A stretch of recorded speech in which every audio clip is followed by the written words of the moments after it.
The late 1920s presented an American aviation with a condition that was simultaneously technical and strategic.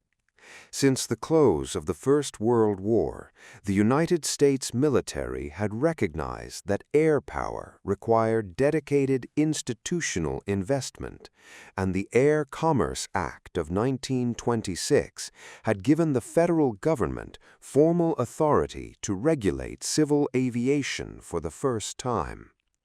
The United States Navy was constructing the foundations of its carrier aviation program, converting battleship hulls and surplus hulls to flat-deck warships, and searching for aircraft manufacturers capable of producing rugged, compact fighters for operations at sea.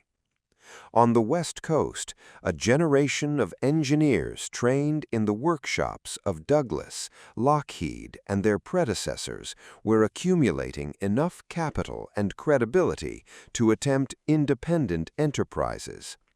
In Long Island, the center of gravity for East Coast aviation manufacturing, a parallel condition was forming among engineers who had worked for the Loaning Aircraft Engineering Corporation before its sale to Keystone Aircraft in 1929.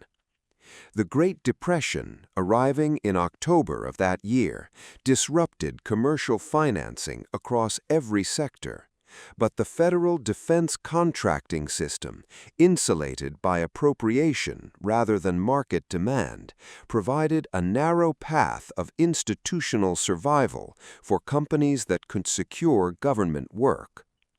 Two enterprises, separated by 3,000 miles and founded within a decade of each other, would follow that path independently for 60 years before becoming a single company. Their eventual merger would produce one of the largest and most technically specialized defense contractors in American history. On December 6, 1929, 6 weeks after the stock market collapse that opened the Depression, Leroy Grumman and 4 partners registered a new company in Baldwin, New York, on Long Island. Grumman had worked at the Loaning Aircraft Engineering Corporation since 1920, rising from engineer to factory manager and eventually general manager, accumulating particular expertise in naval aircraft design before Loaning was sold and its operations relocated to Bristol, Pennsylvania. Rather than follow the company northward, Grumman and colleagues Edmund Poor, William Schwendler, Edward Clancy, and Jake Swerble pooled their resources and leased space in a former Cox Clemen aircraft factory. The company's initial capitalization, as recorded in contemporaneous accounts, amounted to approximately $14,500, a figure that placed the enterprise's immediate survival entirely on the speed with which it could acquire paying contracts. To maintain revenue while aircraft orders were negotiated, the company accepted work welding aluminum truck body structures, a type of manufacturing that required no new capital equipment and kept the small workforce employed through the first winter of operations. The first naval aircraft contract arrived in 1932, an order for 27 F-F1 biplane fighters for the United States Navy. The F-F1 incorporated a fully retractable landing gear system, a feature that contributed directly to its ability to exceed 200 miles per hour in level flight, making it among the fastest carrier-based aircraft then in service with the Navy. That engineering choice, prioritizing aerodynamic cleanliness through mechanical complexity, would characterize Grumman's products for the next 60 decades.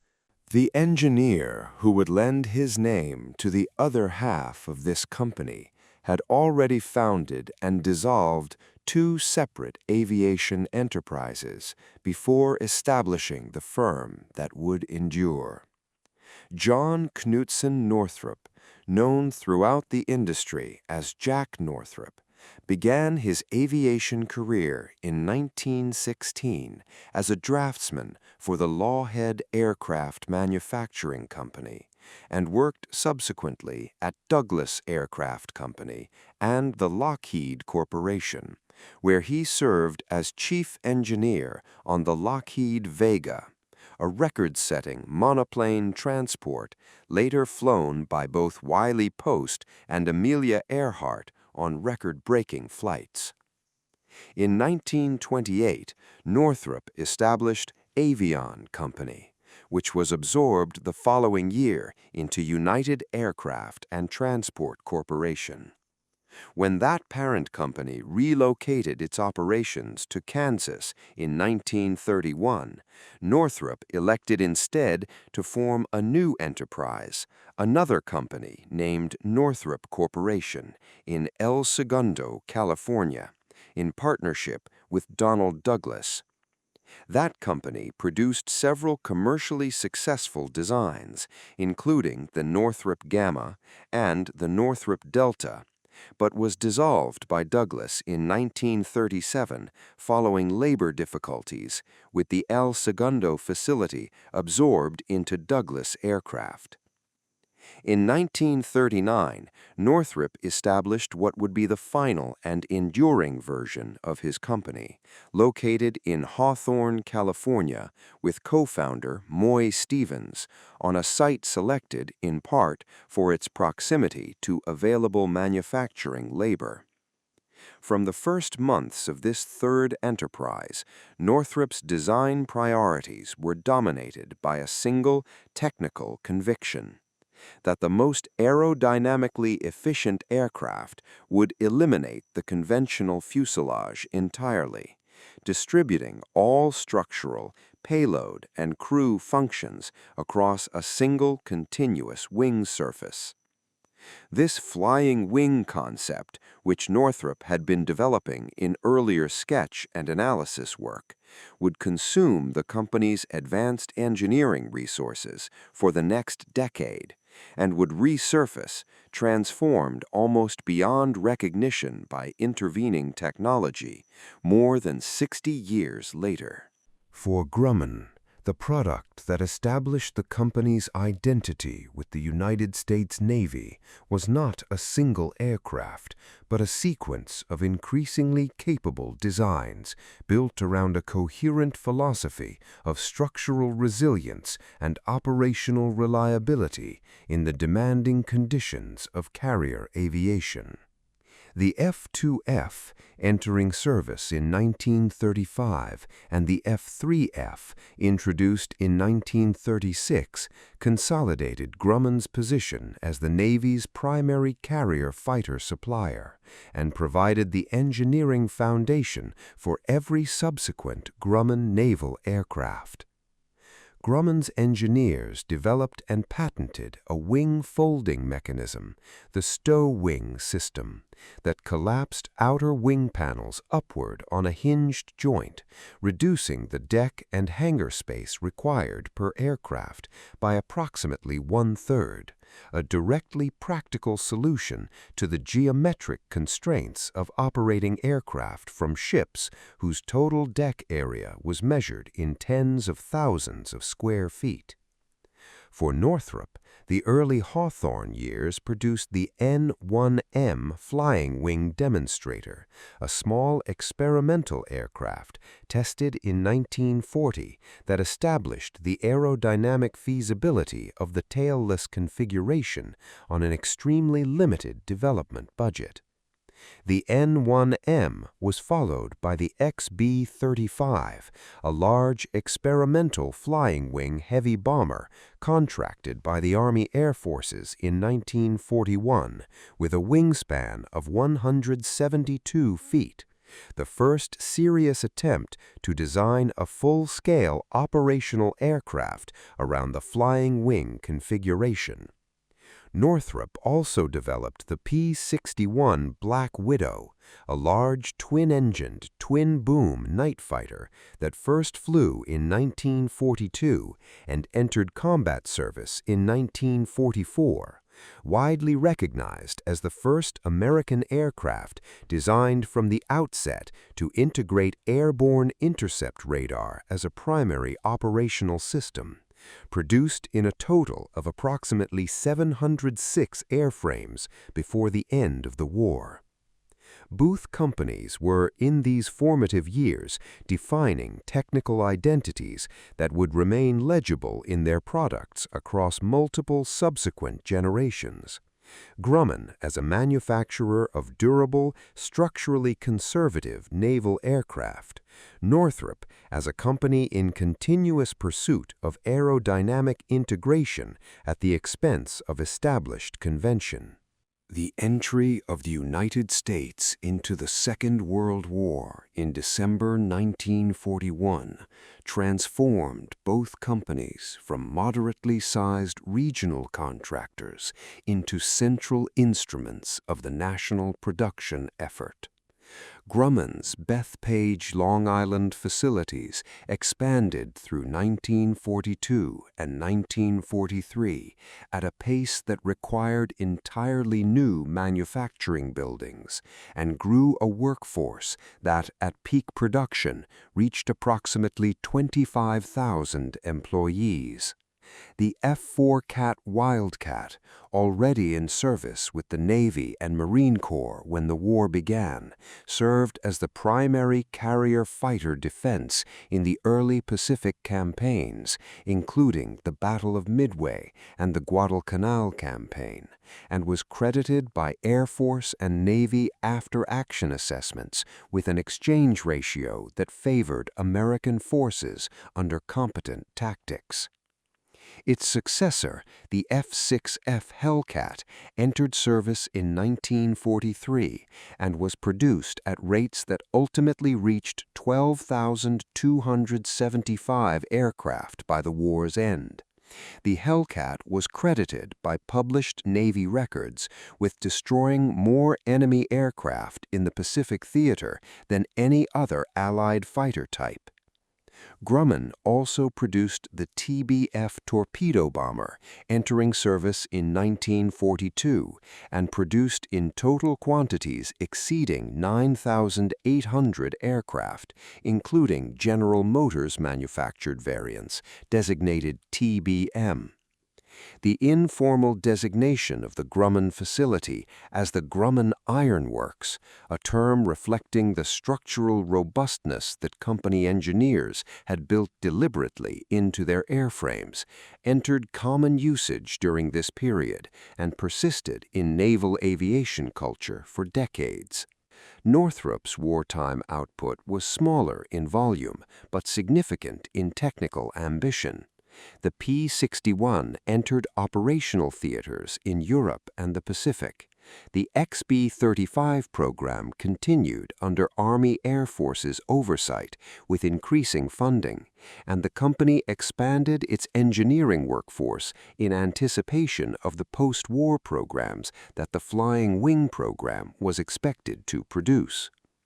Both companies emerged from the war with documented technical reputations, expanded physical capacity, and direct institutional relationships with the military services that would shape American defense contracting for the half-century to follow. The aerodynamic and structural innovations that distinguished Grumman from its competitors were rooted in a specific institutional culture of naval engineering discipline that prized testability, repairability, and performance in the particular conditions of carrier operations.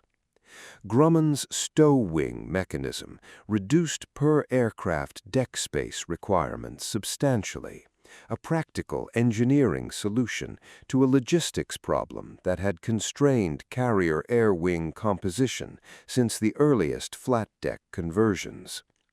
The company's engineers also built a deliberate structural margin into their airframes above Navy specification minimums on the basis that carrier landings imposed impact loads measurably more severe than land-based operations, and that combat-damaged aircraft would require repair by maintenance personnel with limited tool access and no factory support.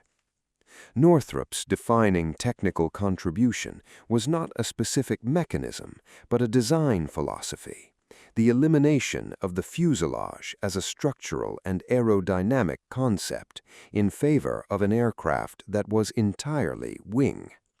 The YB-49, the jet-powered evolution of the XB-35, first flew on October 21, 1947, and demonstrated performance characteristics that compared favorably with contemporary conventional bombers in some respects, though stability and flight control authority issues were also documented in flight test reports.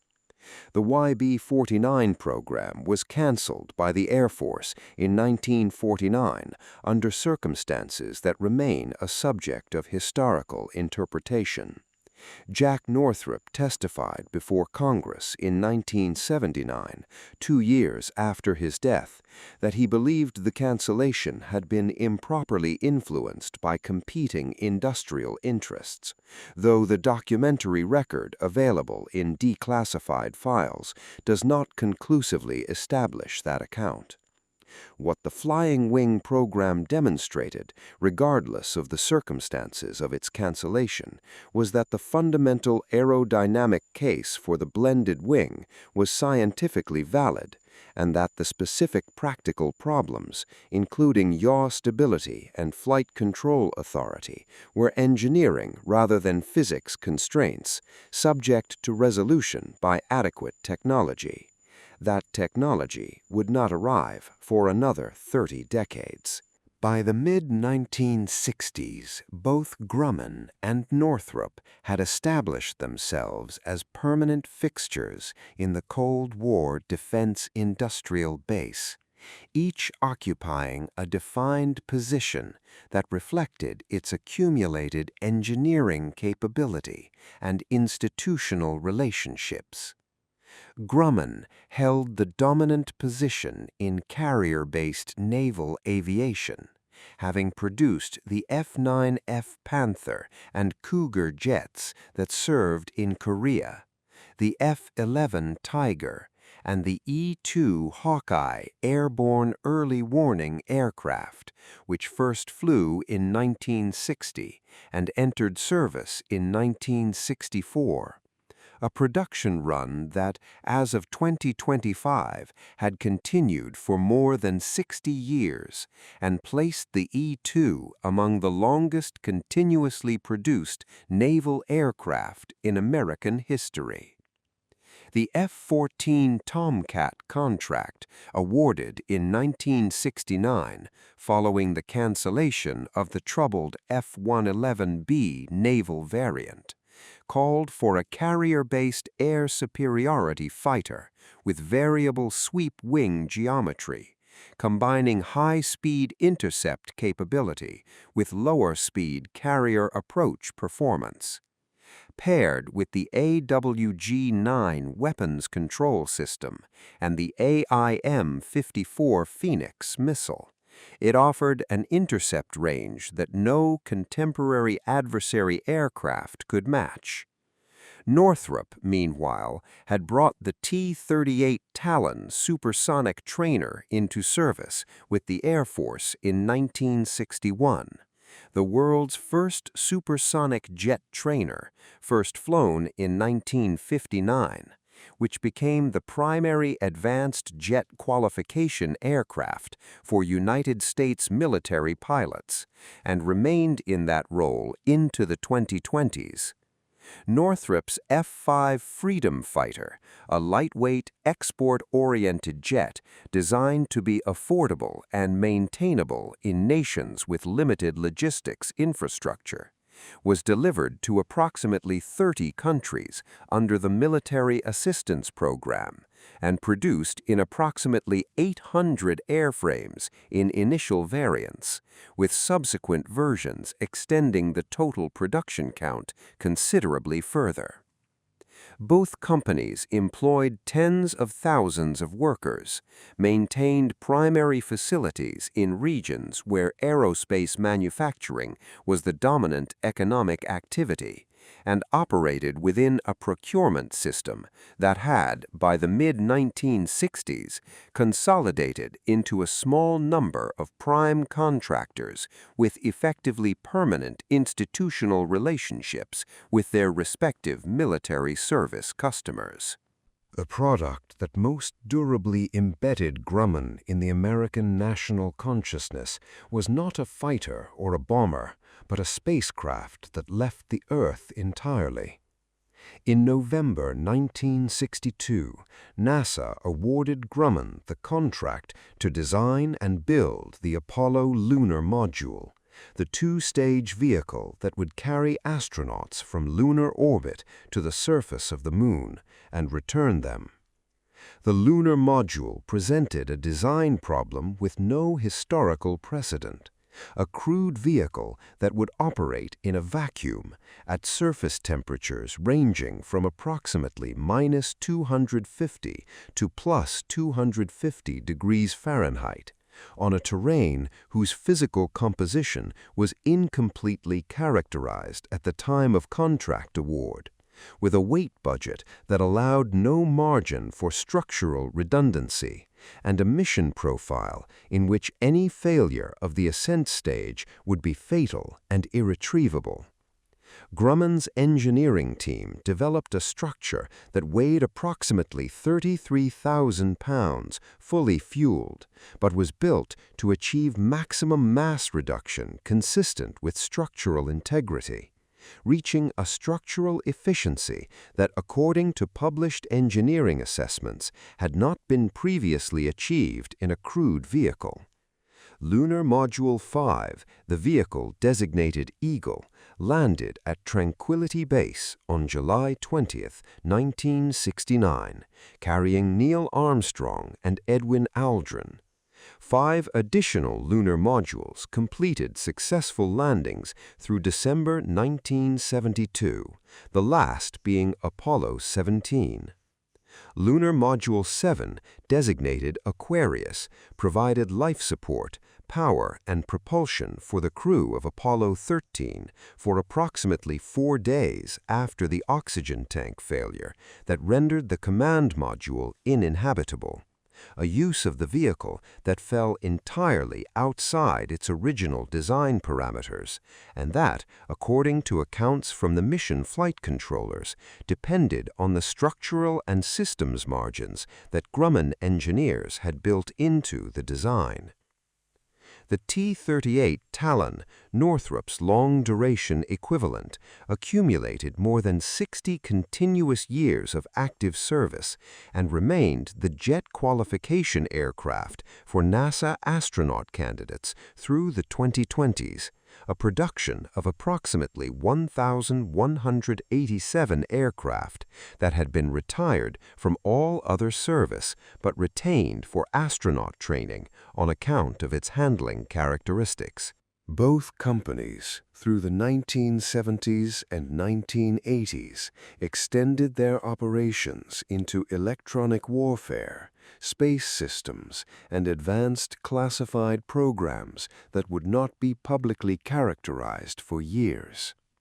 Grumman developed the EA-6B Prowler, an electronic warfare aircraft derived from the A-6 Intruder airframe, which entered service with the Navy in 1971 and remained the sole dedicated tactical electronic warfare aircraft in the United States inventory for more than 30 decades, providing radar jamming support in conflicts from Vietnam through Operation Iraqi Freedom before its retirement in 2019.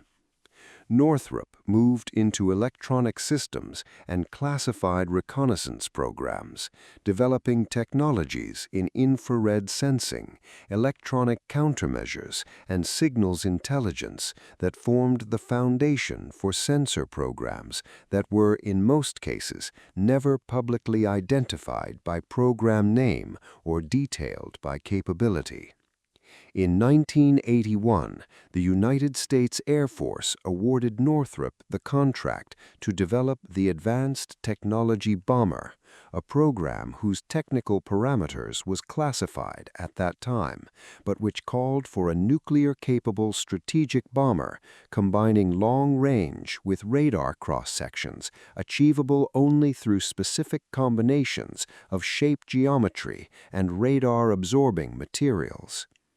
The program drew directly on the flying wing research Jack Northrop had begun 40 decades earlier, applied through computational fluid dynamics tools, radar cross-section modeling capabilities, and composite materials manufacturing processes that did not exist when the YB-49 first flew in 1947. The B-2's configuration, a large blended flying wing with no vertical tail surfaces, carefully shaped leading and trailing edges, and a smooth upper surface uninterrupted by external stores or protrusions, achieved radar cross-sections that, according to declassified Air Force assessments, reduced detection range by multiple orders of magnitude relative to conventional aircraft of comparable size. The existence of the program was not publicly acknowledged until November 1988, when a rollout ceremony in Palmdale, California, revealed an aircraft that had been in development for 7 years under complete public secrecy. The contractual and legal difficulties that both lineages brought into the 1994 merger were a matter of documented public record accumulated over several decades. Grumman's first major institutional crisis emerged from the F-14 Tomcat program. The original 1969 fixed-price contract assumed production efficiencies and stable material costs that did not materialize, and the inflation that characterized the early 1970s drove per-unit production costs substantially above the contracted price. Grumman's leadership disclosed as early as 1971 that the company could not sustain deliveries at the contracted price without incurring losses that threatened solvency, and formally suspended deliveries in early 1974 pending renegotiation. The Navy's position was complicated by the fact that it had no alternative source for the aircraft, and that allowing Grumman to fail would terminate the F-14 program entirely. The resolution involved contract renegotiation, a loan arrangement facilitated in part by the Iranian government, which was simultaneously purchasing F-14s for the Imperial Iranian Air Force. The Melli Bank's loan to Grumman, covering costs associated with the IIAF order, was publicly reported at the time and subsequently became a subject of additional scrutiny after the 1979 Islamic Revolution transferred those 80 delivered F-14s to the successor government. Northrop's legal difficulties in this era centered on different conduct. In 1989 and 1990, criminal charges were brought in connection with falsified test data on gyroscope components supplied to the MX intercontinental missile program and components used in air-launched cruise missiles, allegations that implicated quality assurance systems at specific Northrop facilities and raised questions about the effectiveness of internal oversight at a company producing components for nuclear weapons delivery systems. The legal and institutional consequences of these episodes extended over multiple years and produced both direct financial penalties and regulatory responses that affected the defense contracting industry broadly. Northrop reached a settlement with the Department of Justice in 1990 and agreed to pay $17 million in connection with the falsified testing allegations, with subsidiary entities entering criminal guilty pleas and several company personnel departing. The case resulted in the implementation of an enhanced compliance program under government monitoring and contributed to the congressional attention that the broader Pentagon procurement irregularities of the late 1980s, referred to in press coverage at the time as Operation Ill Wind, had generated. Congressional hearings conducted through 1988 and subsequent years prompted revisions to the Defense Federal Acquisition Regulations Supplement and increased the frequency and scope of Defense Contract Audit Agency oversight across the defense industrial base. Grumman's resolution of the F-14 contract dispute through renegotiation set a precedent in how the services and the Office of the Secretary of Defense managed fixed-price development contracts for complex weapons systems, a precedent that contributed to a longer-term shift in contracting practice toward cost-plus structures for early-stage development programs, with attendant implications for the distribution of cost growth risk between contractors and the government. These episodes, taken together, illustrated a structural characteristic of the defense contracting relationship that remained unresolved in the broader policy sense. The government, as sole customer, held pricing leverage at the time of contract execution, but was also effectively compelled to sustain contractors whose specialized capabilities had no commercial market equivalent, creating conditions in which the documented consequences of corporate misconduct were moderated by the institutional necessity of the contractor's continued operation. Both companies made deliberate exits from product categories that had absorbed significant capital and engineering attention before their eventual merger. Grumman had developed and brought to market two generations of Gulfstream business jets, the Gulfstream I, powered by turboprop engines and first flown in 1958, and the turbofan-powered Gulfstream II, first flown in 1966, as secondary commercial products that leverage the company's aerospace manufacturing capacity during intervals between defense contracts. In 1978, Grumman sold the Gulfstream program to American Jet Industries for approximately $52 million. The acquired line became the foundation of Gulfstream Aerospace Corporation, and the Gulfstream brand went on to become among the most commercially significant business jet franchises in the industry, a trajectory that Grumman's management, by accounts from that period, had not anticipated when it made the decision to divest. Northrop's contractions in this era were less prominent in the public record, but included the discontinuation of several commercial electronics programs and a progressive narrowing of its advanced technology activities as the classified Advanced Technology Bomber program absorbed increasing proportions of available engineering capacity. The B-2 program itself represented a concentration of institutional risk on a single classified program with a single government customer under a development and production contract structure that left the company substantially exposed if the production quantity was reduced below the level required to recover development costs.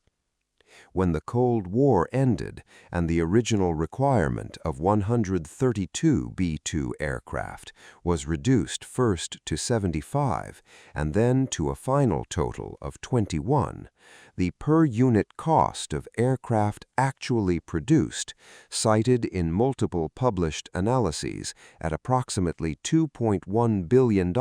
in then-year dollars, though the precise figure varies depending on how development costs are allocated, became a recurring reference in debates about the economics of low-rate production defense programs.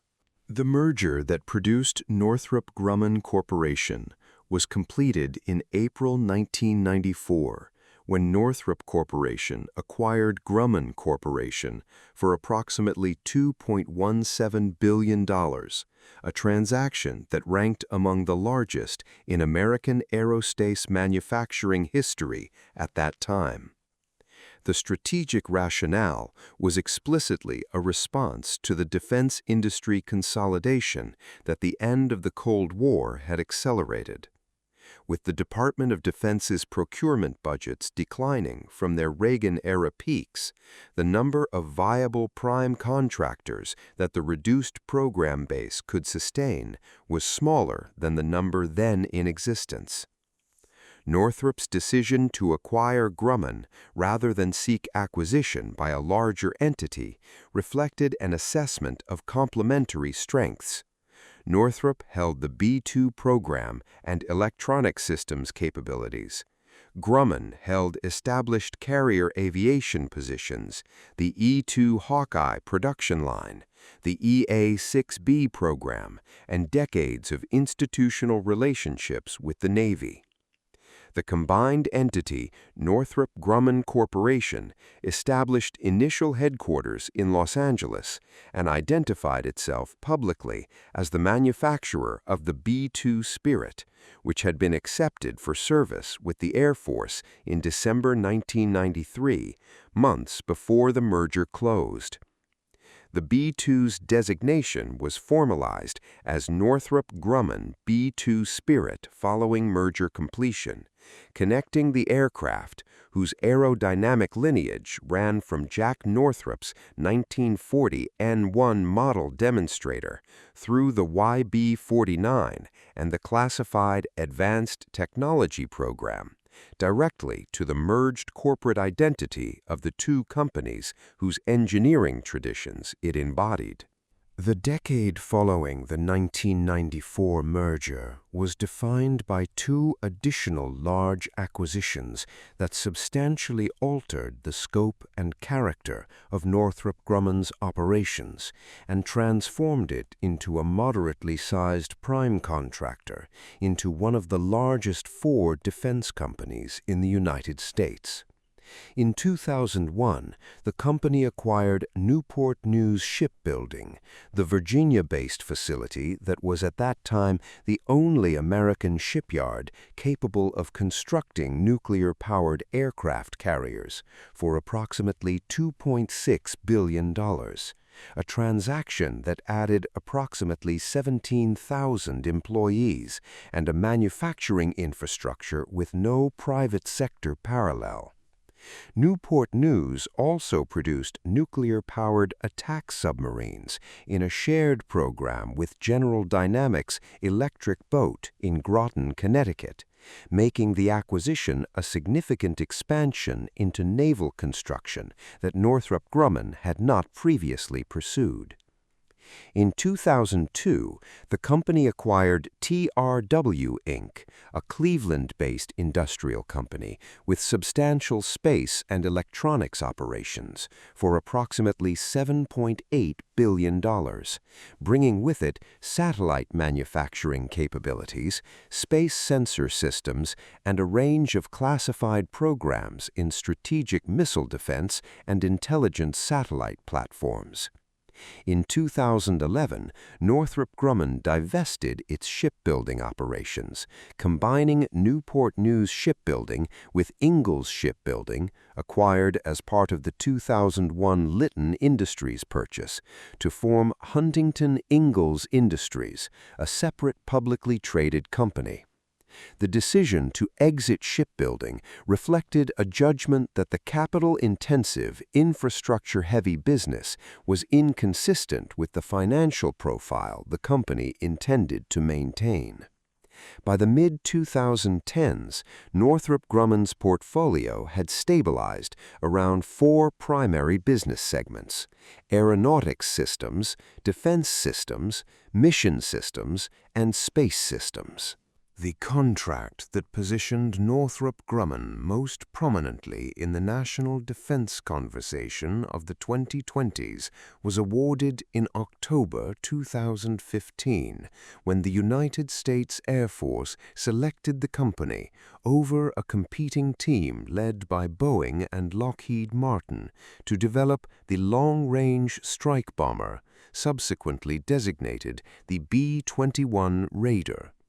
The program called for a penetrating stealth bomber capable of delivering both conventional and nuclear weapons, intended to replace both the aging B-1B Lancer and the B-2 Spirit fleet, and provide the Air Force with a minimum of 100 aircraft. The contract structure involved a cost-plus development phase, transitioning to a fixed-price production arrangement, an arrangement that placed the primary production cost risk on the contractor, an arrangement that multiple independent analysts at the time of contract award identified as a potential source of financial pressure if manufacturing cost targets proved difficult to achieve. The B-21 completed its maiden flight on November 10, 2023, from Palmdale, California, the same facility where the B-2 had first flown 34 years earlier, and a second aircraft completed its maiden flight on September 11, 2025. The program's total estimated cost, planned production quantities, and per-unit pricing are classified as the B-2 program's equivalent parameters were during its development phase, making independent cost assessment available only through indirect means. Government Accountability Office assessments have noted test program progression and schedule milestones without disclosing financial parameters that would allow direct comparison to original projections. The B-21 program, if it proceeds to the planned minimum quantity of 100 aircraft, will represent the largest single aerospace manufacturing program undertaken by any American company in the early decades of the 21st century. As reported in publicly available filings for fiscal year 2025, Northrop Grumman generated annual revenue of approximately $41.954 billion, an increase of approximately 2.24% from the $40.1 billion reported for fiscal year 2024. The company employed approximately 95,000 people as of December 31, 2025, a reduction of roughly 2,000 from the 97,000 reported at the end of 2024, distributed across facilities in the United States and in a smaller number of international locations. The total backlog as of December 31, 2025 was reported at $95.7 billion, compared with $91.5 billion at the end of the prior year, reflecting net contract awards that exceeded revenue recognized during the period. The company's four business segments, aeronautics systems, defense systems, mission systems, and space systems, each report separately in publicly available financial disclosures, though the full scope of programmatic activity within each segment is not disclosed on account of the classification requirements of the relevant government customers. Northrop Grumman maintains significant manufacturing concentrations in California, Virginia, Maryland, and Mississippi, and holds prime contracts with the United States Air Force, Navy, Army, Space Force, and with agencies identified in public filings only as other government customers, as well as international defense contracts primarily with allied nations operating American origin systems under foreign military sales arrangements. By revenue, the company consistently ranks among the 4 largest defense contractors in the United States, alongside Lockheed Martin, NSY Corporation, and General Dynamics.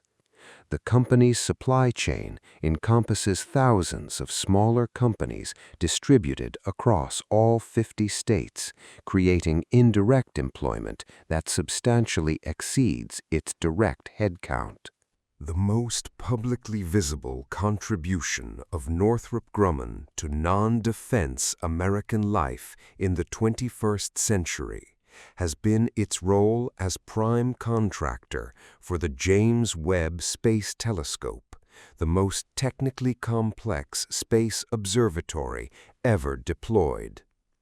The Webb Telescope contract was awarded to Northrop Grumman by NASA in 2002,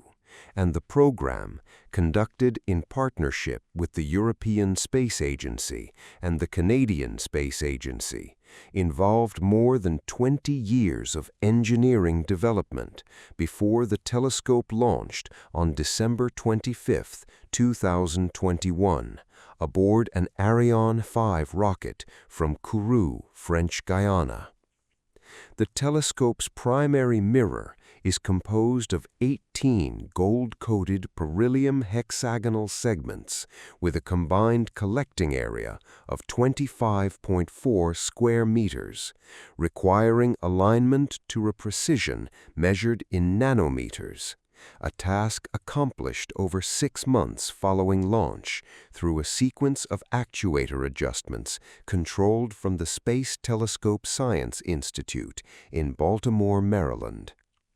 The 5-layer sun shield, with deployed dimensions comparable to a tennis court, fabricated from a polyamide film designated Kapton, maintains the telescope's infrared detectors at an operating temperature of approximately 40 Kelvin, shielding them from thermal and electromagnetic interference that would otherwise overwhelm the faint signals the instruments are designed to detect.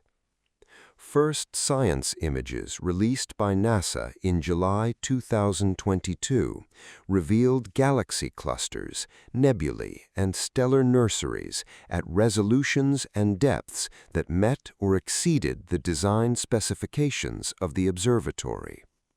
Subsequent observations have produced data on the atmospheric compositions of exoplanets, the structure of forming stellar systems, and galaxies at redshifts corresponding to observations from approximately 13.6 billion years after the Big Bang.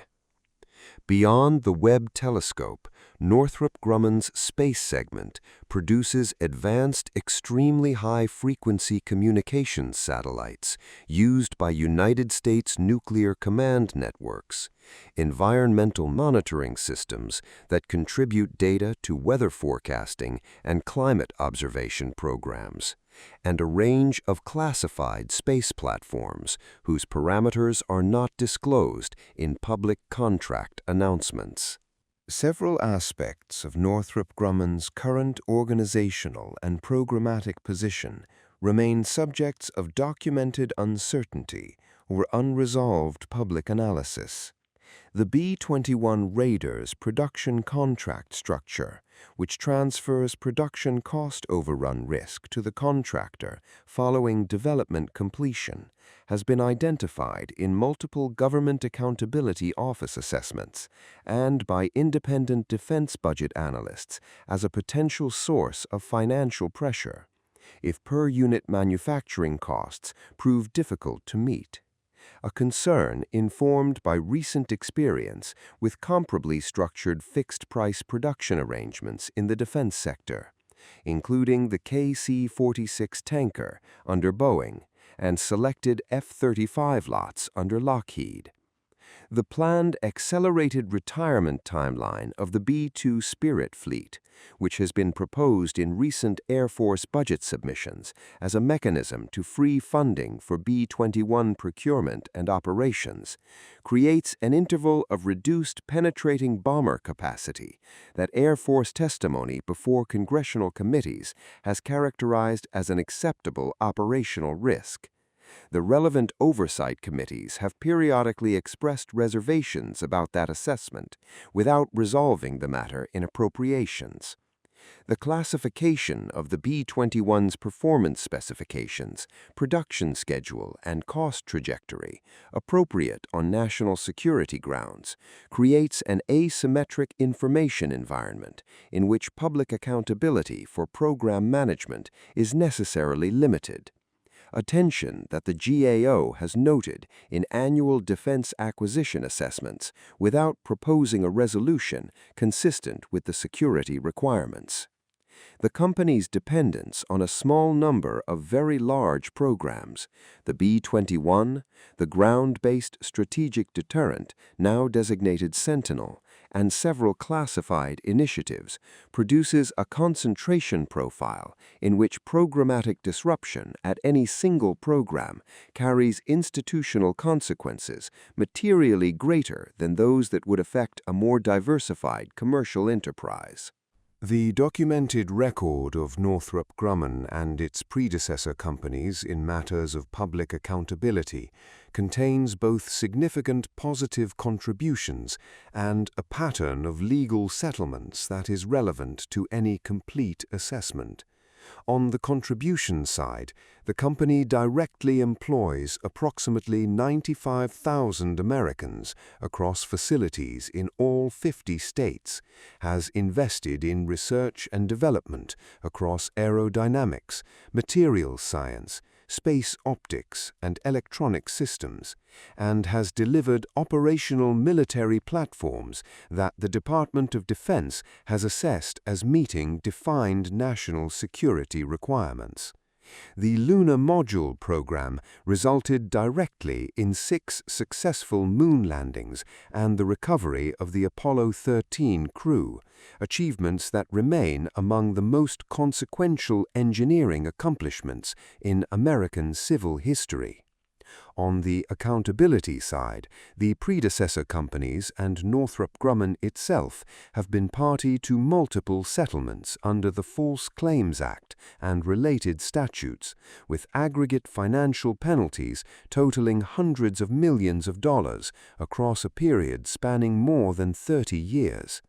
In 2009, Northrop Grumman Space and Mission Systems Corporation agreed to pay $325 million to resolve allegations that it had knowingly supplied satellite electronics components with a documented likelihood of failure in service.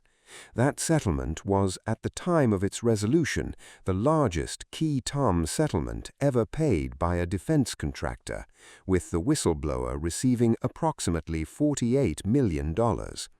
In 2018, a Northrop Grumman subsidiary agreed to pay $31.65 million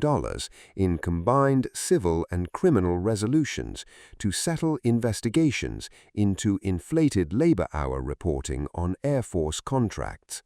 Earlier settlements in 2000, 2001, and 2003 addressed overcharging on the B-2 program and on programs inherited through TRW and Newport News.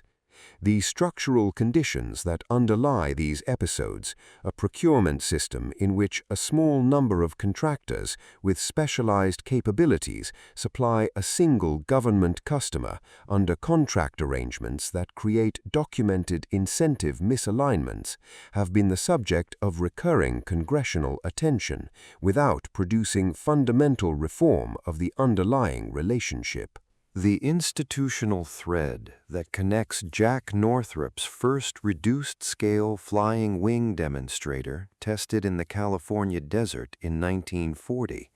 to the B-21 Raider's maiden flight in Palmdale 83 years later remains unbroken in a precise engineering sense.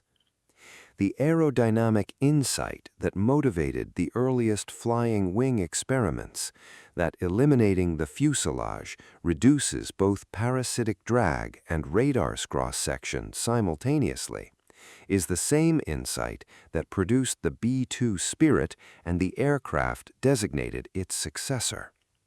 The thread connecting Leroy Grumman's aluminum truck body welding operation in a Baldwin garage in 1930 to the gold-coated beryllium mirror segments of the James Webb Space Telescope, aligned to nanometer tolerances at a distance of 1.5 million kilometers from Earth, is less direct but no less real. It runs through carrier aviation, through the structural philosophy of the ironworks, through the lunar module that carried 6 crews to another world and rescued a 7th. Northrop Grumman, as it exists in 2025, is simultaneously the product of 2 distinct founding cultures, one West Coast, one East Coast, one drawn to the purity of aerodynamic form, the other to the pragmatic demands of naval engineering, and a corporate entity substantially reshaped by acquisition, consolidation, and strategic reorientation over the 30 years since those cultures were formally joined. It holds a $95.7 billion backlog that commits its engineering workforce to obligations extending years into the future,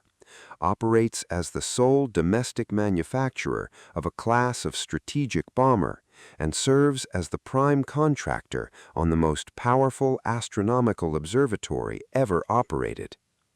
What can be said with reasonable confidence is that the company occupies a position in the American defense and space industrial base that has no straightforward commercial parallel. The contradictions embedded in that position between public mission and private incentive, between national security necessity and public accountability, between the achievement of a telescope image of a galaxy 13 billion years distant and the conduct documented in the False Claims Act record, are not resolved by the passage of time. They are, in the most precise sense available, the condition of the American defense industrial enterprise as it has operated since the Second World War, and Northrop Grumman is, by any reasonable measure, one of its most complete expressions.